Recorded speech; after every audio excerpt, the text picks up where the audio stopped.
Welcome to the Modern Women Warrior Show. I'm Louisa Kate. And I'm Amber Fight. This is a channel created by women for women and is centered on all things personal protection and self-defense. If you're new to our channel, welcome. If you're coming back, thanks for being a loyal viewer. Watching this channel can be your first step toward becoming competent to defend yourself and your loved ones. This way, if the worst thing happens, you can say to yourself and your attacker, wrong woman, wrong day. Okay, so wrong woman, wrong day. Let's talk about that for a minute. We say that at the end of every single video. We recently had a comment, and the gentleman or woman, I believe it was a gentleman, said, well, you really shouldn't say that to your attacker, and most people don't, and legal reasons why you shouldn't say that. Now listen, first I wanted to say it's a tagline. It's a confidence-boosting tagline, meaning if you do have the tools to stop the attack, prevent the attack, etc., the attacker is going to think to himself, man, I messed with the wrong woman today. Like, she knew what she was doing. Yep. That's where the wrong woman, wrong day comes in. Not that you're going to beat the heck out of someone and then like, wrong woman, wrong day. No, that'd be a bad idea. That's bad not tactical move. That's not the scenario we have in our head. So thank you for taking the time to comment, but way off base. So get yourself some self-defense, subscribe to our channel so you can say, wrong woman, wrong day. Okay, so here's a really great episode that a lot of viewers have been asking about.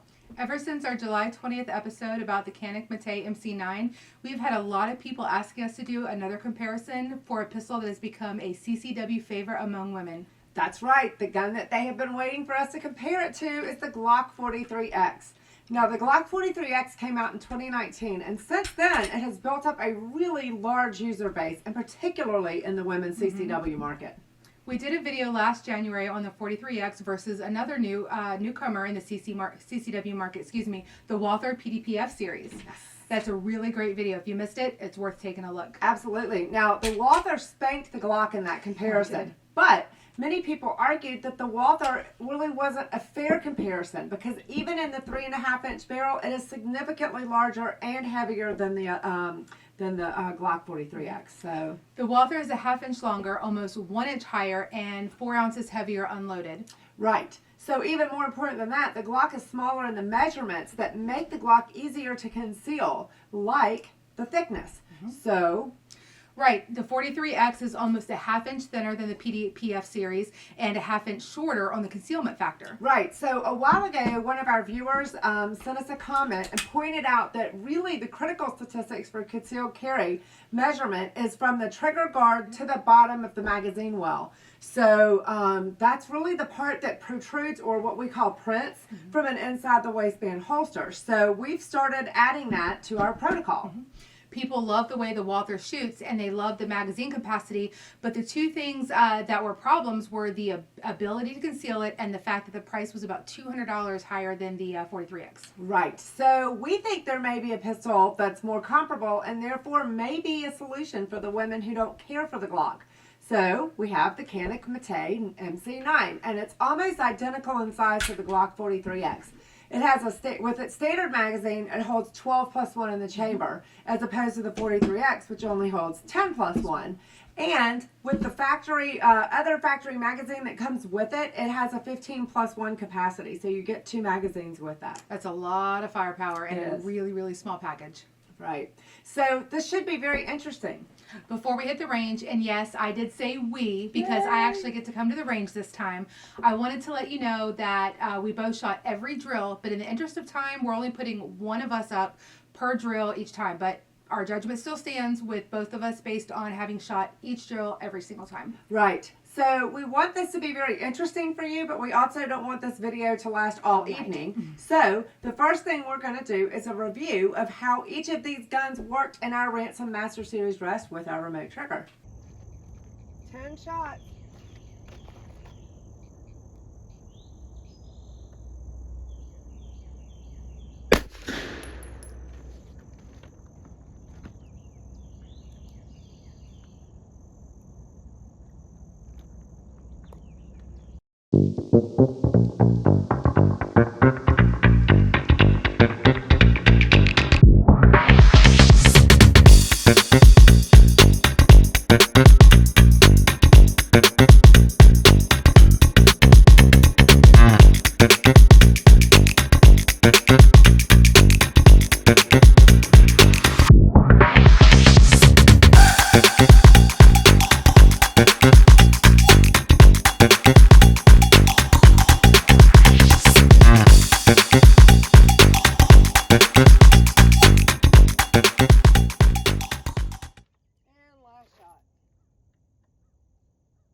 Okay, so let's take a look at this.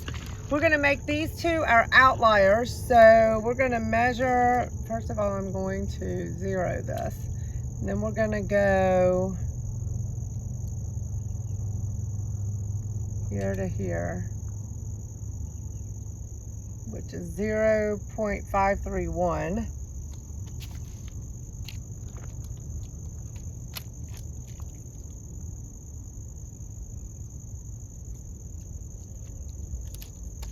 And then we're gonna go this way, and I'm gonna zero it. Oh, I need to zero that again, and then we'll go.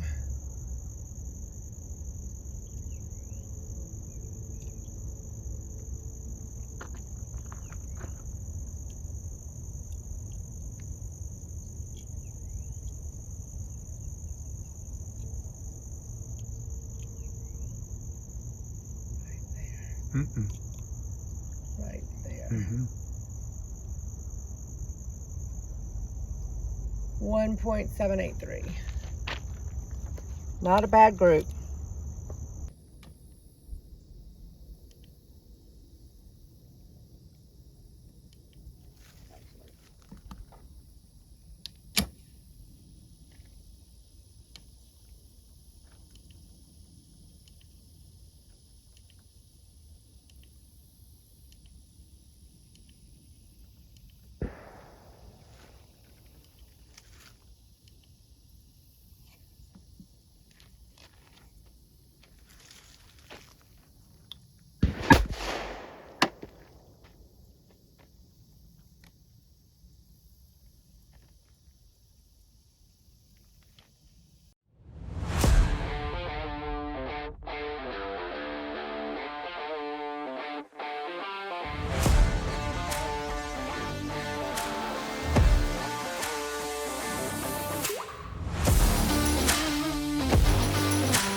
Okay, so let's see how it did. So this one and this one are gonna be our outliers. And so we're gonna zero and we're gonna measure here. 1.346.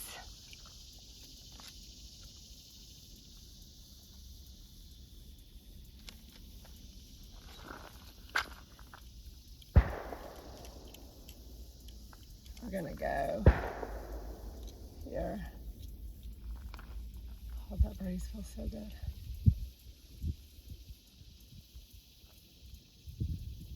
.698. Okay, so I did some math, and this comes out to a 1-inch group. It's just 1.02, so right out of 1-inch group with a 3-inch barrel. So that's pretty amazing. Great. Nice results. Both pistols shot averaged just over 1-inch groups at 10 yards.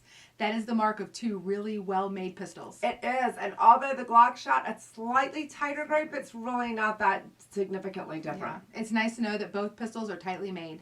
You have said it before, I've said it before, a loose or sloppy pistol just simply cannot print tight groups like that. No, you're right. So let's go back to the range for our first shooting drill, the 10-shot warm-up with each gun. Take note of how Louisa shoots more quickly as she becomes more comfortable with the gun and with that trigger in particular. Yep.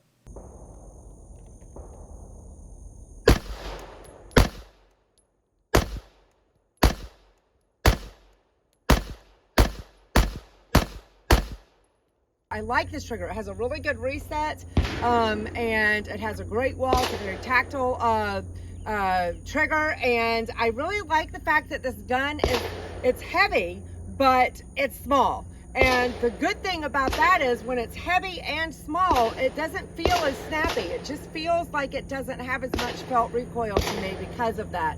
So it is one of the things that I do like about this Canik.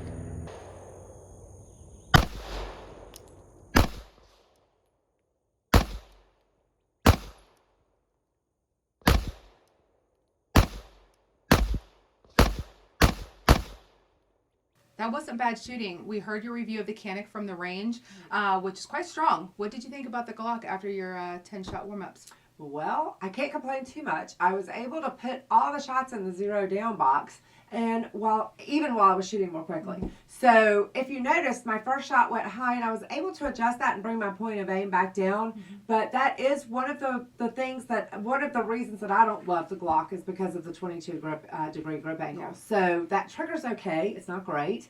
But I was able to adjust that and get all of my shots and get a decent group. Between the grip angle, the small grip, the mediocre trigger, it's an okay pistol. But considering the small magazine capacity and everything else, it's just not my favorite.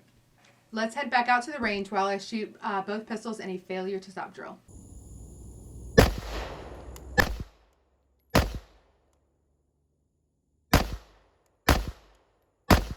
Okay, so here's my target for the failure to stop drill. All in, so I'm pretty pleased with it. Speed, I didn't worry too much about speed for this one, especially since I'm testing the gun. I'm trying to get a good feel for the gun. The gun felt great in my hand. The controls were easy to use. The trigger, man, that trigger, on point. The reset is beautiful. There's no creep to it. I was able to do my reset very quickly and accurately for right now, to my standards, very accurately. And yeah, it felt good. It's nice, it's solid, it's compact but heavy, which is, I think Louisa said, and in the warm-up shot, those are two great combinations to have and still have that level of accuracy. Louisa, you have anything to add? No, I don't. It was really good shooting. I love those headshots. Now I'm going to be doing the failure to stop drill with the Glock 43x.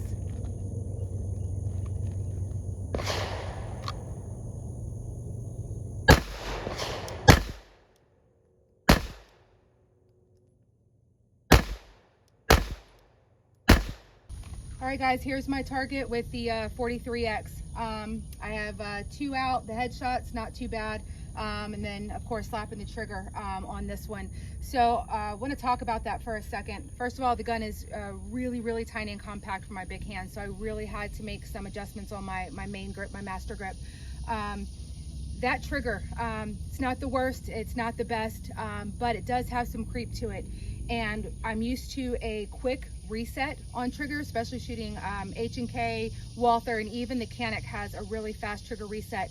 The problem with this particular trigger for me is that I was expecting when I start to do my trigger reset, or when I go to fire it, press the trigger, I'm expecting it to go off at a certain point when I go to hit that wall, and it doesn't. And then so I compensate and I pull a little bit harder, and then it goes off and I end up slapping the trigger a little bit. So I think that's kind of where this came from. So it's something I'd really have to train with. So that was some good shooting, and I thought your analysis was spot on. I really loved the way you described the trigger. Yeah, it's an amazing little pistol. It's small, compact, and because of that, it's easily concealable. And it shoots like a much bigger gun. It does. So next we're going to check out the gun handling on each pistol as Amber shoots her new favorite non-HK gun. And I will do the same with the Glock 43x, doing an emergency reload.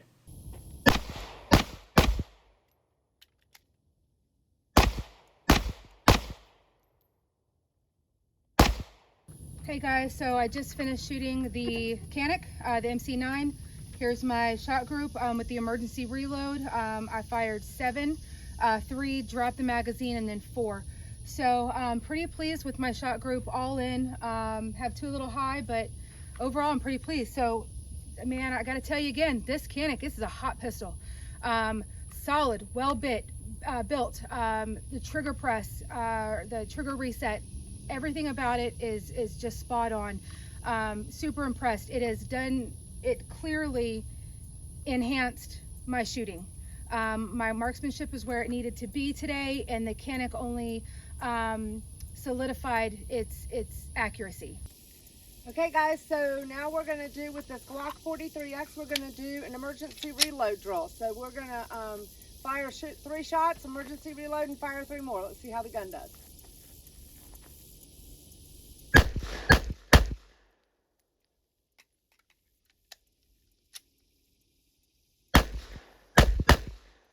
Well, everybody heard what I think of the Canik. What do you think about the Glock as far as pistol handling? You know, it's okay, but it has small controls, and it's a good pistol. And maybe in 2019 it was the best small CCW available at the best price, but it's 2023, and I think it is no longer the only game in town. I think it has a lot of competition now. I think you might be right. I think there's a new sheriff in town, and its name is the Canik MC9. There you go. So let's head out to the range and watch as you shoot both pistols in the Ken Hackathorn 1 to 5 drill. Let's do it.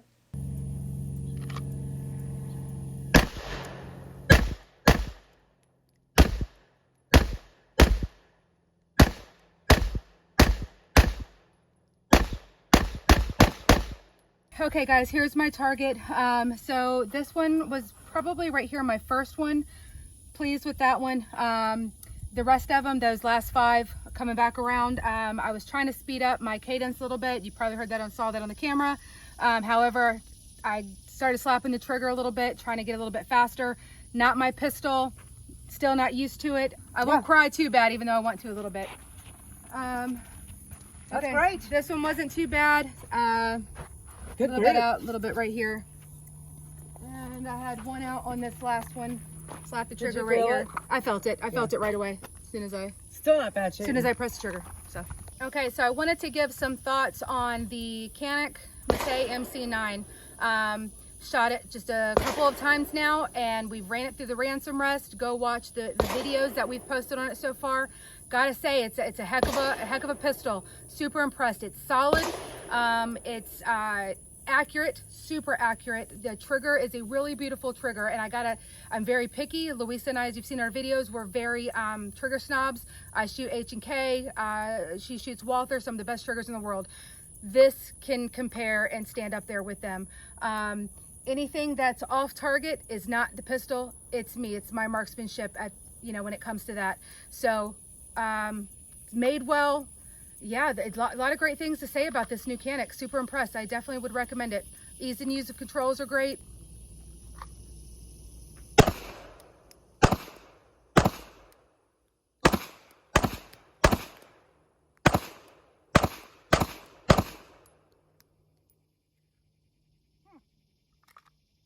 Okay, so let's talk about it. I didn't finish the drill. Normally with the Hackathorn, I would have, if I ran out of ammo in my magazine, I would have done an emergency reload. However, when we're teaching defensive pistol training, most people don't carry an extra magazine. And I don't care what anybody says out there. A lot of women are not carrying extra magazines on their body. And had this been a real life situation, we would have had one chance, one loaded magazine, and that was 10 rounds. So we were out. And unless you're carrying extra magazines or a extra magazine, or unless you're carrying a pistol such as an HKSK or the Canik MC9 that has the ability for 12+1 or 15+1, that's all you got. This Glock 43x, the magazine that I had in there was the flush 10-round magazine. So that's something you've got to keep in mind, because I was done. My shooting, I still had 5 more to go for my attacker on the left. Okay guys, I'm here with the targets for the Glock 43x, and a little bit different of a talk, because we had the situation where I ran out of rounds. We did that for a reason.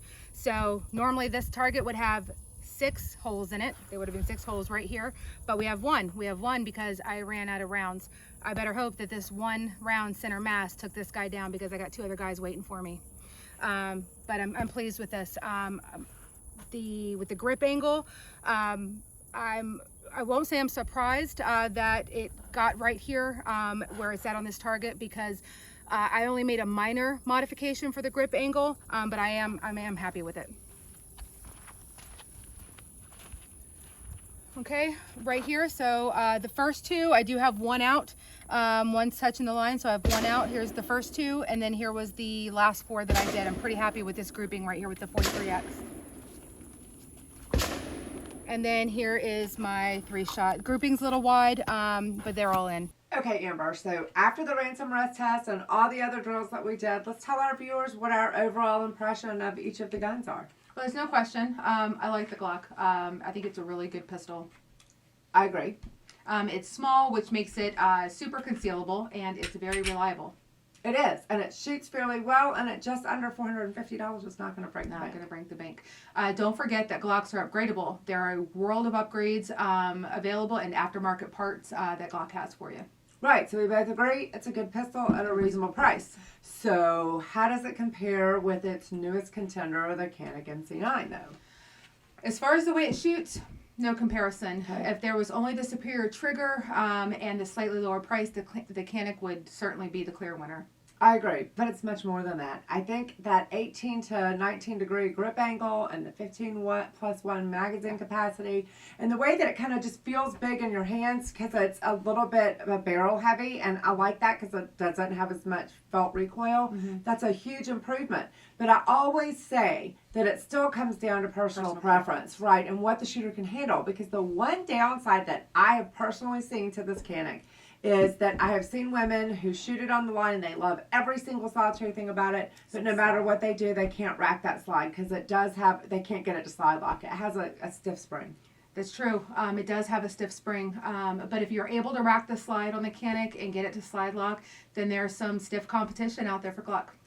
That's funny. That was a good play on words. Thanks. So we will need to put tons more rounds through this Canik and see how it holds up. And I look forward to doing that too. We want to thank Ransom International for our Master Series Rest and the remote trigger that allows us to test the accuracy. Absolutely. And to the Precision Firearms for supplying us with all the Fort Scott TUI ammo to shoot the drills. You guys are the best. And by the way, we're almost out, so if you want to send us some more, we'd love it. We hope you enjoyed the video and that you'll hit that subscribe button and give us a like. We really enjoy making these videos for you, and we love your comments. See you next Thursday. Bye, guys.